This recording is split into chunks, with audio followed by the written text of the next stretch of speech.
Welcome to Real Talk, Real Estate Discussions with Andrew Kirsch. In each episode, Andrew interviews industry leaders. We'll hear their real-time opinions on today's market, their background and unique career highlights, and guidance for newcomers into the industry.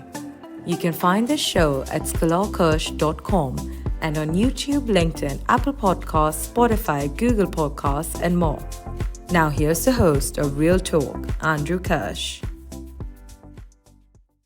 Episode 53 of Real Talk. At Scholar Kirsch, we have a wide range of client profiles, from large cap private equity to middle market owner-operators to high net worth individuals and family offices. I've always been intrigued by the family office dynamic, the interplay between family and non-family employees, especially when the second generation comes to work at the family office. And with that context, I have Joe Tagliente of Tage Capital on today's show. Joe will talk about the beginnings of the family office when it wasn't even a family office. It was just the purchase of their first Burger King franchise as operators, which then grew into owning the real estate of quick service restaurants to full service restaurants to developing hotels to other asset classes. Joe offers a very unique perspective, an open, vulnerable, candid perspective on working with his family and the progression of Tage Capital to what it is today. I hope you enjoy my conversation with Joe Tagliente. Hello, welcome to another episode of Real Talk. I'm here with Joe Tagliente, principal of Tage Capital. Joe, how are you today? I'm great, Andrew. Thank you for having me today. Well, for those that are watching, they can see that I'm not in my office, and I don't think you're in your office either. So where are you located today? I'm in my beautiful Pensione del Mare, which is this wonderful, I'll call it a cabana, for lack of a better word, that my wife built for me. This is our home compound on Wingersheek Beach in Gloucester, Massachusetts. And so she built this wonderful building for me, this little edifice where I can do work and can have team building sessions and do strategic planning. And it's perfect for Zooms and podcast interviews. So it's great for this. I love it. Well, I wish I was out there. We could do it together. And I'm at my house in the Pacific Palisades. It's funny. It was quiet, and then a helicopter just flew overhead while you were speaking. I've got back-to-back podcasts where I've been recording. I've had early Little League games. Last week, I recorded a podcast, and my son's team won a thriller, I think 3-1. And this week we've got our last regular season game. So hopefully the podcast brings it good luck. Joe, you and I know each other from YPO, and we've had prior conversations about your business and the family business. And I wanted to have a podcast dedicated towards, family offices, family businesses. A good portion of our clients are second or third generation family run businesses, specifically in real estate. So for my listeners that don't know you or don't know Tage Capital, tell them, what is it and the type of properties that you guys own. Sure. So we are a family-held real estate group located here in New England. We own a portfolio of net-leased properties, all in the hospitality sector. So a lot of QSR restaurants, casual dining restaurants, and also hotels as well. The company was started in 1969 by my dad, who at the age of 47 decided he was going to embark on his entrepreneurial journey. And he did that by purchasing a Burger King franchise, his very first Burger King franchise in Somerville, Massachusetts. And he ran that himself for a year or so. And then he expanded to a second restaurant, and then many more after that. My dad was a very interesting guy, son of Italian immigrants, and grew up in the Berkshires in Western Massachusetts. It was an older gentleman, grew up during the Depression, saw World War II, some in Korea and everything, and somehow coming from such humble backgrounds, he was able to earn himself an appointment to the Naval Academy. So he went to the Naval Academy. He played football there. He played football against 3 Heisman Trophy winners there. Doc Blanchard and Glenn Davis, the Mr. Inside, Mr. Outside backfield for Army, and then Johnny Lujack from Notre Dame. And so, Wow. He was, really sort of an Italian Forrest Gump sort of a life, if you will. And then he did his service, served in Korea, completed his service after graduating from the Naval Academy. And then after that, trying to figure out the next step, he enrolled at the Harvard Business School, graduated from Harvard, got his MBA there, worked for a number of companies in their executive ranks and middle management ranks. In the meantime, married my mom, and then had me, and then my younger sister, my younger brother, but he was always having a calling that he wanted to start his own business. So in 1969, as I said, he was able to amass a lump sum of capital of about $25,000, which was a lot of money back then. And he said to himself, "Now's the time for me to do this." So he bought a Burger King franchise, ran it himself, as I said. And then where his real estate journey started very quickly, because after he opened his second Burger King, he figured it out. He said, "I'm making a lot of money selling hamburgers and French fries, but that landlord's making a lot of money collecting my rent. He's sitting on his ass. He's not in a hot kitchen all day long like I am. I think I want that end of the deal." I like that. Yeah. So just to jump in, we'll continue. Sure. So just to clarify for my listeners, when he's buying a Burger King franchise, like you said, he's not owning the real estate. He's buying the business and paying rent to a landlord. Curious, do you know why he started with Burger King versus any other fast food? Well, in the 50s and the 60s and the early 70s, franchising was all the entrepreneurial rage. Franchising was in those years what the internet was in the 90s. Okay. Mm-hmm. So he said to himself, I'm a married man. I have a young family, small children. I have to buy into a business that is going to produce cash flow that I can support my family and grow it. And I have to mitigate the risk. And at that time, franchising seemed to be, at least the advanced franchise brand seemed to be the remedy to that situation. So he originally went to McDonald's, applied with them, and actually spoke to Ray Kroc, and they loved him. They're like, "Are you kidding me? Navy football player, Harvard Business School, Korean War vet. We'd love to have you as a franchisee." And he said, "Great." They said, "The only problem is we got a 3-year backlog of franchisees waiting to get their restaurants. So we're not going to be able to put you in a restaurant for another 3 years." And my dad said, "I'm 47 now. I can't open this thing when I'm 50. I got to get going." I can't wait. Wow. So how many Burger Kings were there at the time when he opened up the first franchise? He bought Burger King. He bought his first restaurant was number 646.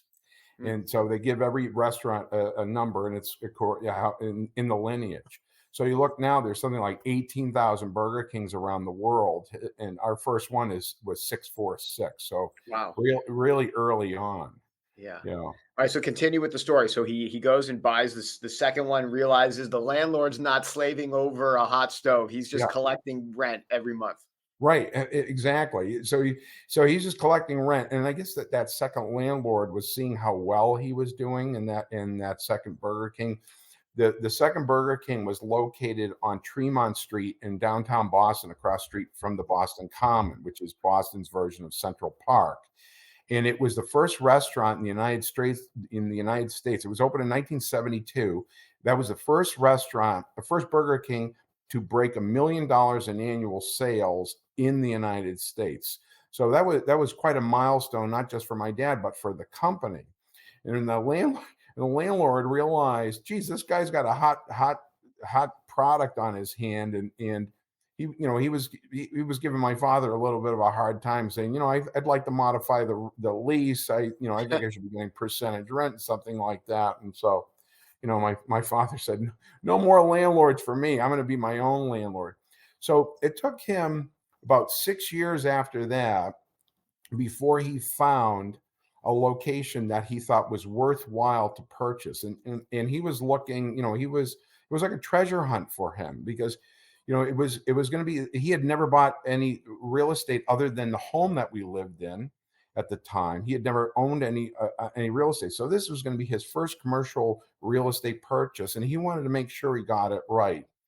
And so he found several sites that he put under contract and then wasn't able to get entitled. And finally, he found this wonderful piece of property in Milford, Massachusetts, just off of Interstate 495, really busy road.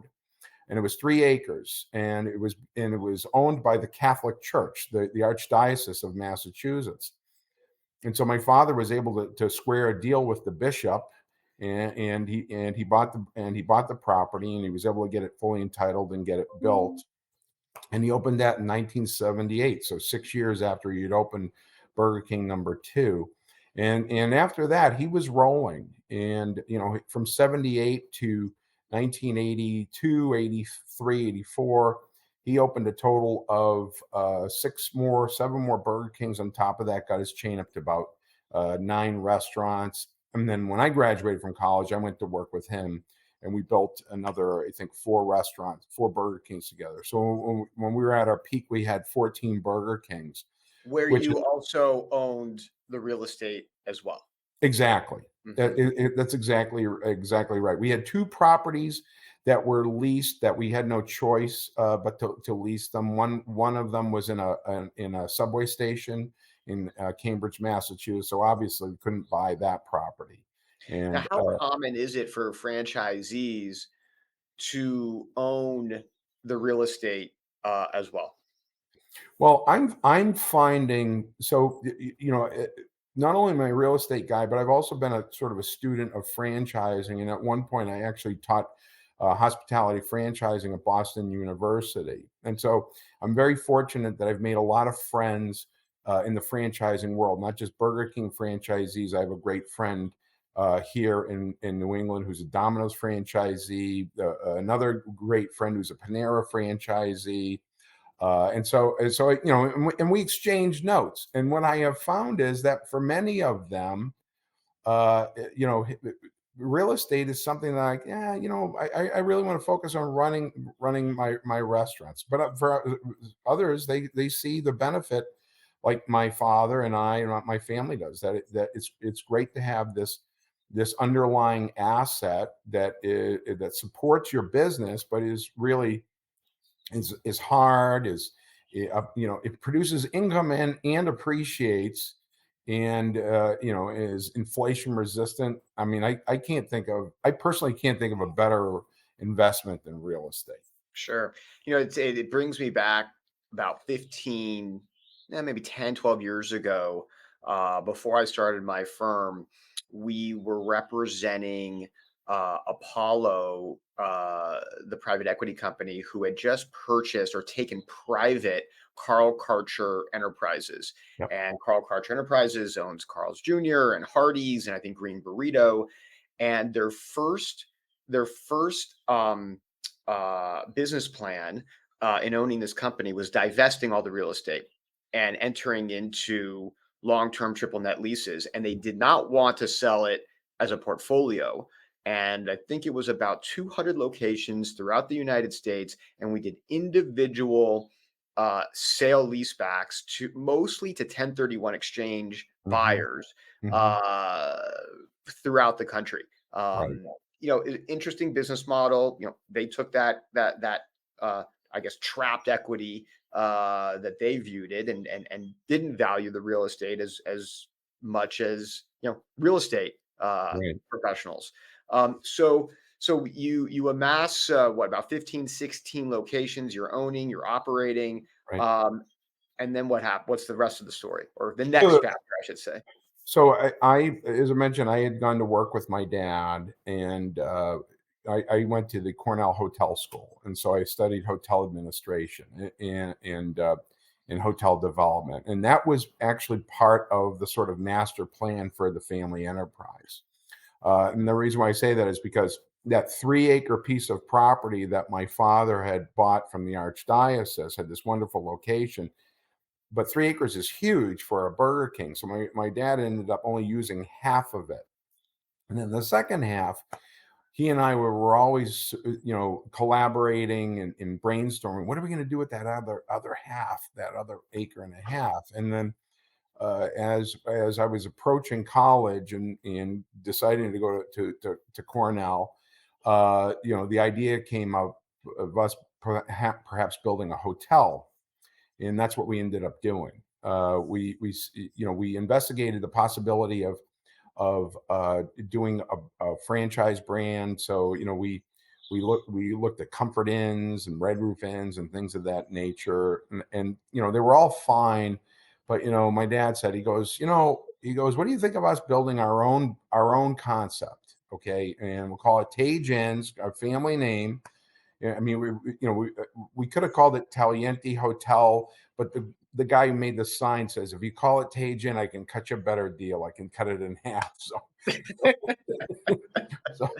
so we went with Tage instead, and we hired this fantastic architecture firm, Hernan Schaffner here in Boston, and they designed many hotels, and they were fantastic. And designed this beautiful hotel. And my dad's reasoning was, let's go do our own thing and see how it works out. If it doesn't work out, we can always buy a franchise. We're already franchisees. We know how to do it. That'll be Right. that'll be the rescue plan. Like, okay. So that's what we did, and we opened. I started working on that while I was a sophomore at Cornell, and worked on that, and we opened it. We opened it in June of 1989. So from May 28th to June 24th, those were those were 3 of the most amazing weeks, or 4 of the most amazing weeks of my life. In that period, I graduated from Cornell, opened my first hotel with my dad, and then married my wife Romy, who Wow. was my wife now of almost 35 years. So that got a lot out of the way in that one period. That's the trifecta. Hearing that story of you building a hotel, your own flag, while going to Cornell, it almost reminds me of, did you ever see the movie Back to School with Rodney Dangerfield? Yes. Where Rodney, he's this entrepreneur, successful business person. He goes back to college, and he's telling the professors and the students, what you guys are teaching is not the real world. Let me tell you how the real world works. So were you, Joe, going back to school at Cornell, taking these hotel classes and saying, what we're learning is not the real world, and let me tell you, because I'm actually building a hotel? Or was it similar to what the professors at Cornell were teaching you? Well, it's funny you asked that, Andrew, because I had this wonderful professor senior year named Bob Chase, and Professor Chase was taught this class called, hotel operations. So of course I'm in his class, and I would come and I'd call him and I go, hey, can I see you Tuesday during office hours? And he's like, sure. I mean, and I got to a point where I was doing that every week. I was hitting him up for like free consulting. And so I'd run in there with my plans from our hotel, and I'd lay them out in front of on his desk, and I go, listen, we got a problem up here on the 5th floor with these 2 rooms. What do you suggest we do? And he pulls his pen out, and he said to me one day, he goes, this is very exciting. He goes, do you know how many students I got who are actually building hotels right now? And I said, I don't know, Professor. What do you got, 2, 3? He goes, I don't have any. You're it. You're it. He goes, Joe, what do you think? We got a bunch of kids coming in here building hotels. This is crazy. This is fantastic. Yeah. And a couple of times, I went in there with him and with the problems, and I said, what do you think we ought to do? And he goes, you know what, Joe?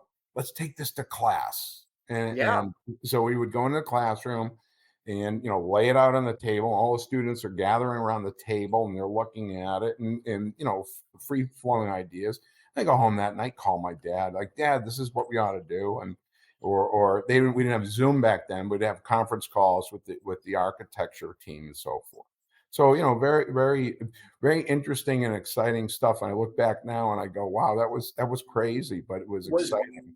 Was your father receptive to the ideas of 22-year-old college students? Yes, yes, because he had met a number of my friends and a bunch of my professors, and we were always talking about things that I was learning when I was there, and he realized that there's a lot of brain power there. There's a lot of mental heavy lifting, and then there were some students there that came from families. There was this one fellow there, and he had grown up in Hawaii, and I think his family owned something like 7 or 8 resorts in Hawaii. I mean, they were very successful folks, and I know, talking to him, um, um, talking to him, I said, wow, this guy knows his stuff. And but that's the nature of the hotel school at Cornell. My daughter actually went there, and she graduated in 2017, so she's a legacy. And one of her friends was Wolfgang Puck's son, and she would call me and say, his son is very knowledgeable, very active in the business. And so you get the benefit of talking to young people who have young people ideas, but if they come from a background where they've worked in, say, a family business, and every student who goes there, they interview you, have you worked in the industry? If you haven't, then you pretty much don't get accepted. It's a prerequisite that you have to know something before you get there. So, Joe, was Tage in successful, or did you end up getting a national or global franchisee? So it was enormously successful. And the first month that we were open, we did 72% occupancy. And that was without a national brand or a central reservation system. It was just people driving by, seeing the hotel, and saying, we were advertising our rates. It was very affordable, and and we were selling out every night. And and the idea was the idea behind the concept was, I would have conversations with my dad about profit and loss statements for hotels. Now, at the time, back then, hotel restaurants and bars were kind of like an amenity. They were a bit of a loss leader, not a profit center. Hotels now are completely different. They're like fancy restaurants and nightclubs with a bunch of rooms attached to them. But back then, it was different. And so I'd send him, my dad, these sort of pro forma P&Ls from case studies and so forth. And I'd say, Dad, look at this. The rooms division makes all the money. The hotel, the restaurant, the bars, and the banquet facility, maybe they break even, but they're not making a lot of money. And so his thought was, what if we built a hotel that had beautiful rooms, like a 4-star hotel, but we removed all of those amenities, and we really pushed the value of a high-end stay, like a 4-star or 5, couldn't say 5-star, but 4-star stay at a 2 or 3-star price. And that was our slogan. The room's nice, so's the price. And it stuck, and it was amazing. The occupancy, the aid, the RevPAR. I mean, we were performing on all cylinders with that. And then and we were doing so well, I started to get a lot of phone calls from real estate developers who are like, I drive by your place, I see it sold out every night. I want to buy a franchise. I'm building this development. It needs a hotel. And like, oh, fantastic. And they'd say to my dad, Dad, come on, these guys want to buy franchises. And so, he was very staid and very, conservative. And so he said, Joe, we have to prove the concept. We got to build a number of these first. And so, we took our time with development, And I think in the end, I look back and I say, I wish we had been a little bit more aggressive, because Hampton Inn was a brand that started just about the same time that we did. Matter of fact, we used to get a lot of phone calls, and people would say, "Geez, I just stayed at a place just like this, very similar, called Hampton Inn." But the Hampton Inn guys were real estate developers, and so they started selling franchises. They developed their hotel with the idea of franchising it, and they started selling franchises before the first property was even open. And within 5 years after that, I think they sold the brand to Hilton and had a tremendous liquidity event. We ended up building a total of a portfolio of 4 properties altogether. We bought our second one out of foreclosure in the middle of the RTC. That was an amazing story. The bank that had financed our first hotel called us and said, "Hey, we have 2 other hotels in foreclosure. We get the RTC breathing down our neck. Do you guys want one? Do you guys want these?" So one was in Milford, Connecticut, and the other one was in Andover, Massachusetts, and not too far from here. So I drove down to Connecticut with our then CFO at the time. We looked at the property and we said, "It's very nice, but it's just kind of far away for us right now. We'd like to be closer with handling a distressed property." The second hotel was nearby, and we said, "Yeah, we can do this." And so what they had said to us, our bank said, this hotel has a $6.2 million note on it, but it's not even worth the paper it's written on. And they said to us, we can do a deal with you for $3.2 million, but you guys got to come up with $1 million in cash, and we'll write you a brand new loan for $2.2 million. Well, at the time we didn't have the cash. We were like, okay, we're bootstrapping along and running our business and trying to grow. And then one night I'm sitting at home in my house with my wife Romy, and our son Joey was about a year old at the time. Joey's 33 now and just had his own baby, a little baby girl named Ava. And so and I had a thought. I said to myself, "Geez, I wonder how much of a second mortgage I could take on this house, and how much capital I could raise." And I kind of in my head ballparked. I said, "I bet I could pull together 350, maybe 400 out of this thing." So I called my dad and I said, it's about 10 o'clock at night. You go, "Dad, I think if I take a second mortgage out on this house, I can get like another 400 out of it." And he goes, "You think so?" And I said, "Yeah, Dad." And I go, "Would you do yours?" And he said, "Yeah." My at the time now, my dad's like 66, 67 years old, but he's still running and gunning at that point. He's like, "Yeah, I can do it." And so and I said, "What about the rest?" He goes, "We'll scrape together the rest out of the Burger King." So I'm like, "Okay." So he goes, and he says to me, he goes, "What does Romy think?" So I go to my wife, and there she is in the kitchen with Joey on her hip, and and our son Joey. And I go, "Romy, I want to take a second mortgage out on the house and buy this hotel." I'm sorry, Andrew.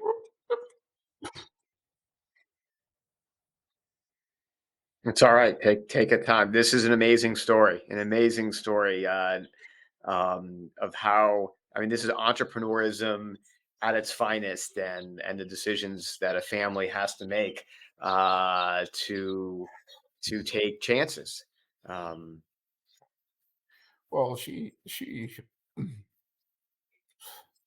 I'm such an emotional Italian. That's the best kind. That's the best kind. No, take a minute. So she said to me, "Is your dad going to do it too?" And I said, "Yeah." And she said, "Does he think it's a good idea?" And I said, "Yeah, he does." And she said, "Well, if you both think it's a good idea, then it's a good idea. Go ahead and do it." And she goes, but then of course the real Romy kicked in. She goes, "Wait a minute, what if this doesn't work out? What happens then?" And I go, "Well, we're going to be moving in with your parents." Well, that's the flip side of entrepreneurism. It doesn't always work out, and there is a downside. And Yeah. let me assume that you did not have to move in with your No, in-laws. no, it worked out. It worked out very, very well. We were able to buy the property. Truth be told, we were a little undercapitalized. I mean, we were just scraping together to get it going. We had enough money to do a sort of lipstick renovation, and then I got to work on it doing this, selling it and building up the corporate business and building up the sales and the cash flow. But eventually it turned into a remarkable property, and then and we still have that asset, not the hotel, but the ground lease underneath the hotel. We Mm, still have it to this day. And the wonderful thing, you talk about a lot of people don't think real estate is creative, but it's remarkably creative. It's incredibly creative. And for us, one of the opportunities that came about is that hotel sat on 8.5 acres of property on Interstate 93, which is main interstate highway, with a beautiful location right off of the exit. And there was on the property a tennis court that nobody ever used. And I remember when we bought the property, I said to my father, I said, Dad, I'm going to get that tennis court and we're going to build a restaurant there, whether we operate it or we build it, for a tenant. The only problem was there was a restaurant next door that had somehow obtained a deed restriction on our property where we could not uh, build a restaurant. So for a number of years, we operated just a hotel, and then that in that restaurant next door. Then that restaurant sold to another restaurant company, and the fellow who bought it came to me and he said, "Geez, I need more parking than I have." And can I rent some parking spaces from you? And I said, you absolutely can, provided you remove the deed restriction. And he said, done. And then and so immediately, and he said, why do you want to remove the deed restriction? I told him, I said, I have a relationship with Brinker International, Chili's. I want to build a Chili's restaurant pad site right there on that tennis court. And he was building an Italian restaurant. So he said, well, that won't be a competitor to me. He said, actually, that might be helpful because it'll bring a lot more traffic to the area. So we were able to build a really nice Chili's restaurant there. And for me, I look at that and I say, that's one of those infinite return investments that you hear in real estate, where sure. you get this thing that produces all this nice, free, steady, passive cash flow, and you didn't have to spend any money to get it. It was just, my son refers to it as the side cookie. The And side cookie, I love yeah. it. And so what is the portfolio today? What does it look like? I know you talked about it Mhm. at the outset, but um, the breakdown between restaurants and hotels and any other assets. Well, what had happened is we went through a sort of, if you will, an evolution of strategy and operations and so forth. We started with Burger Kings and then hotels and full service restaurants, and then we went through this evolution where we arrived to where we are right now, where we're this privately held real estate asset holding group. And what happened was, that started in 1998. At that point, my father had a massive stroke, which had debilitated him significantly, and so he was forced into an early retirement. And then at that point, I took over as CEO of the company, and I have my two younger siblings, my younger sister, my younger brother, are partners in the business, and principals in the business. So we were trying to figure out a strategy that would suit all of us. My father and I were running and gunning entrepreneurs. Not afraid to swing for the fences. But not everybody in the family saw strategically eye to eye that way. And so what we decided to do is we came up with a plan to pivot the company to something that was more stable, with the idea of creating as much passive cash flow as we possibly could. And that's when we embarked on a divestiture of our operating company. So what we did is we started with our first transaction. We sold our portfolio of Burger Kings back to Burger King Corporation, and told them we need to retain the real estate. We'll do long-term triple net leases with you, and they were delighted to do that because we were very good Burger King operators, and we had really high average unit sales. Like our average REAUVs were about $1.6 million annually, and the average Burger King at that time was $1,050,000. So we Wow, were, that's a yeah. So that's a 60% increase. yeah. Um, is it location? Is it because of the locations? Is it because you're able to operate more? I don't know if it's efficiently or get more bodies in the restaurant. I mean, you're beholden to the advertising campaigns and how how good the burgers are. I mean, how do you get more revenue than the other, or how did you? So you've checked all the boxes, Andrew. So first, my dad was a remarkable. After he bought his first piece of property, he figured out his mojo, and he discovered he was really good at identifying good locations for retail real estate. So some of the real estate that he bought was just remarkable. And I look back and you look at the values that they have now, and tremendous value now. And I and all of them had stories associated with them. So he one of the properties that we own is a Burger King in South Boston, the notorious neighborhood in Boston. It's on the corner of D Street and Broadway. And in order to get the approval there, my father had to befriend some of the local politicians, and one of them was Senate President William Bulger, Billy Bulger. Well, Billy's also famous for being the brother of Whitey Bulger. so Senate President Bulger, very very nice, distinguished, polished man, and he and my father developed quite a nice friendship. But it was, when I mentioned to people what my dad had to do to get the Burger King built, they go, "Oh my God!" And you could never, if you tried to get that thing built today, you'd never get it done. You'd never get it done. And so he was great at. So to answer your question, he was great at picking real estate. But then we really were great at developing some wonderful people who turned into be great operators for us. I mean, we got to be really masterful at finding, people who were starting at like $6 an hour working for us, but they had hustle and they had chutzpah. And so we say, and they're smart, they've got like a natural nose for the business. And so we would start to develop these folks and, train them and teach them, P&L responsibility and so forth. And some of these people, I run into them today, and they were like, they speak so famously of my father and to me on some level. And they just say, I learned so much about business working for your family and for your dad. And a lot of them, some of them have started businesses and been very Yeah. successful, bought homes, put their kids through college. So it was, it's really rewarding when you see that you have the ability to help people like that.